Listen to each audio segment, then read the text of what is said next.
This is Port Phillip. On the right hand is Western Port, which includes Phillip Island and French Island.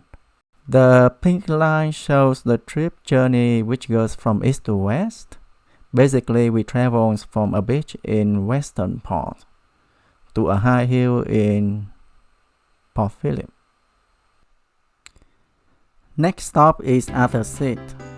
I had parked the car here as it is the closest to Sandy Point by public road. But then I realized that Sandy Point is a good 5-kilometer walking distance from here, which should be a good walk along the beach if you have the time. I ended up spending some time at Summer South Beach instead.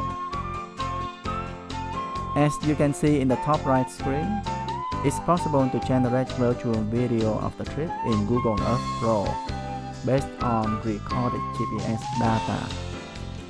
At least we could recognize features of the land, which are only visible from above.